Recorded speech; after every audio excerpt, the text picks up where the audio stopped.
Ayon kay Magnolia Hotshots head coach Chito Victorero, ay matagal ng plano ang nasabing trade. Inamin din ng Hotshots mentor, na hindi madali na i-let go, si The Beast. Inamin ni Coach Chito Victorero, na isang masakit na desisyon ang makipaghiwalay kay Calvin Abueva, isa sa pinakamahalagang piraso ng Magnolia, sa mga nakaraang taon. Hindi naging madali ang pagbitaw kay Calvin Abueva, sa bahagi ng prangkisa ng Magnolia. Nilinaw ito ni Magnolia coach Chito Victorero, kasunod ng deal na nagpadala kay The Beast, sa Northport, para sa paparating na big man, na si William Navarro.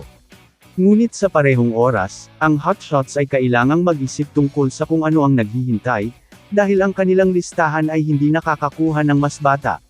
Si Abueva ay 37 taong gulang na, kapareho ng edad ng mga kapwa bituin, na sina Paul Lee, Mark Barroca, at Ian Sanggalang. Kinumpirma ito ni Victorero, sinabing ang trade ay naplano na bago pa matalo ng Magnolia ang Northport, sa isang road game ng PBA Philippine Cup sa Candon Ilocos Sur, noong Sabado, upang masungkit ang unang pwesto sa quarterfinals. Ngunit higit sa lahat, mamimiss ng Magnolia ang anumang karaniwang dala ni Abueva sa Magnolia. Mas lumakas naman daw ang Magnolia Hotshots matapos nilang makuha si William Navarro. Sa PBA Commissioner's Cup, nag-alab ang social media kung saan nagtataka ang mga tagahanga, kung bakit hindi nakakakuha ng sapat na oras sa paglalaro si Abueva, isang kuryosidad na umusbong sa kaguluhan ng mabench si Calvin, na may 0 minutes noong Desyembre 4, at Desyembre 11, kahit na nakarecover mula sa spasm ng leeg. Ibinasura ni Coach Chito Victorero, ang anomalya bilang isang function ng isang import-laden conference, at si Abueva at ang iba pang bigs ay makakakuha ng kanilang regular na minuto, sa Philippine Cup.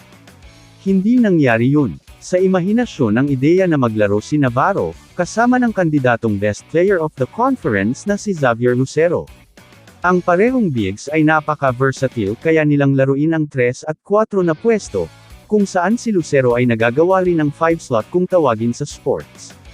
Isa ng legit contender bago tumulak si Navarro mula sa pier ng underachieving Northport, naging odds-on favorite lang ang Magnolia, na manalo ng championship.